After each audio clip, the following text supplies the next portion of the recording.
where, you mentioned John Paul. Where are we now? Where is Opus Dei now with regard to the Catholic Church and specifically Pope Leo? And tell us about your meeting with Pope Leo. Yeah, so as we were saying, John Paul II was a huge fan, gave these guys a big prize. Pope Benedict had his misgivings about Opus Dei, and so he began to very kind of gently chip away at some of the powers and some of the abuses in the group, but didn't do a huge amount, to be honest. It was Pope Francis that really started to take action. So in 2022, he issued what's called a motu proprio, which is a papal decree, basically ordering the group to reform themselves, or else. He ordered them to redraw the constitution, I guess, to address the abuses that had taken place. And just before he died, Opus Dei was about to sign off on a new constitution. And in the middle of that process, Pope Francis died. And so instead of delivering that constitution to the next pope when Pope Leo was elected, instead Opus Dei just kind of quietly ripped it up. And I guess they were hoping Pope Leo might be more amenable and more friendly to them. And, honestly, for the first few months of Pope Leo's papacy, I was kind of unsure about what he was going to do. I mean, he was not really saying very much about Opus Dei. He was inviting Opus Dei to come meet with him. He was inviting all kinds of controversial conservative cardinals to come meet with him. And so he was kind of sending a very mixed message. And then a few weeks ago, I was on a business trip to Silicon Valley where I was doing some reporting for my current job, and I get a call, basically saying that Pope Leo wanted to meet me, and my first thought was, "Is this a hoax? Is this for real? Right. Who is this? Who is this? Yeah, who is this?" Yeah. But then a couple of days later, I get the official invite from the Vatican. And I turn up in Rome not really knowing what to expect, because there's been no communication about what he wants to talk about or what he wants from me. And so I basically went into the meeting with the mindset that, look, this is a really unique opportunity to tell him what he needs to know. Who knows how much information is actually reaching him, because there are all of these people around him. We all know how big organizations work, especially if you're the Vatican or the United States government or whatever. Yeah. The detailed information isn't always being passed upstairs for various reasons. Was it your impression that he read the book? I think he had. I mean, he described the book as a rigorous piece of work. And so okay. All right. Well, it's kind of hard to say that without having read the book. Yeah. But he, so I went to the meeting, I'm going to tell him what he needs to know. And so I went in there telling him all of this terrible, terrible stuff, kind of half expecting him to be pressing his buzzer to have me whisked out after 5 minutes. I don't want to talk to this guy. He's just the Swiss guard comes in and takes you away. Exactly. But actually the meeting couldn't have gone any better. He heard everything I had to tell him. He had a lot of very insightful questions. And the meeting ran over massively. I was in there for twice the allotted time. He clearly wanted to hear me out.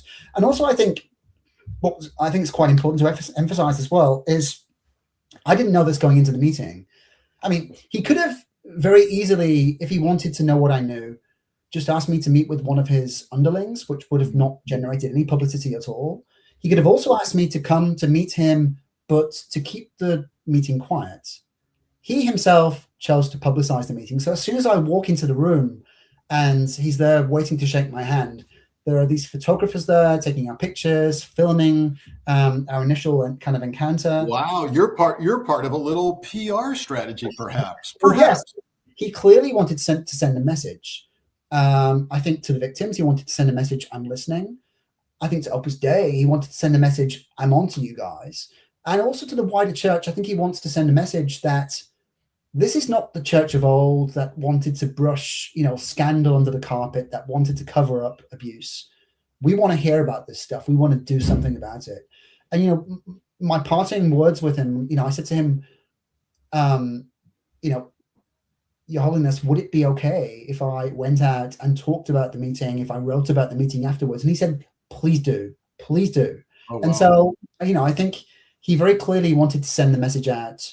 And yeah, I guess we're Yeah, now awaiting his decision about, what will happen to Opus Dei.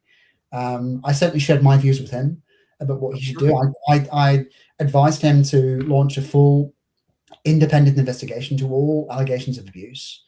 Whether he does that, we will see. But I certainly made myself clear.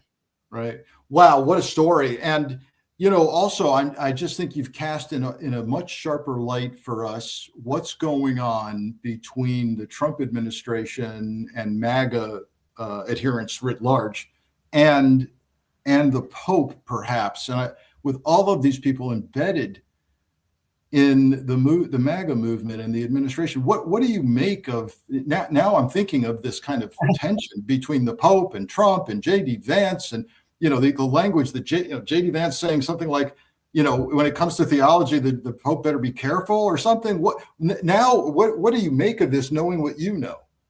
Well, I mean, the Pope in many ways is the worst nightmare, especially for someone like J.D. Vance, who was basically sought to use Catholicism as a vehicle to drive through his political agenda. And the Pope has spoken out against that. The Pope has reminded J.D. Vance that what you stand for is not Catholic, is not Christian, like especially your policies on immigration. And, next week, the Pope is going to be visiting Spain, where he's made a very big decision to dedicate a large part of the papal visit to visiting the Canary Islands, which is the kind of where many African immigrants come into Spain. He wants to, publicize the issue of immigration. And, for many of these people who have used religion to basically get elected and to hoodwink the American people into thinking that they stand for Christian values, the Pope is calling them out on, and saying that this is not what the Bible teaches us. And so, in many ways, the Pope is the worst nightmare for J.D. Vance. And so, the spat that we've seen between Trump and the Pope has been kind of extraordinary in the way that's all played out on social media and in the press. It would have been very easy, I think, for the Pope just to not react, just to let it all pass by. And I think the fact that the Pope is responding to Trump's kind of crazy social media posts is because the Pope, I think, is very keen to retake ownership of religion and Catholicism away from, these, I guess, this reactionary group of politicians who have latched onto Catholic beliefs as a way to push their political agenda. Indeed.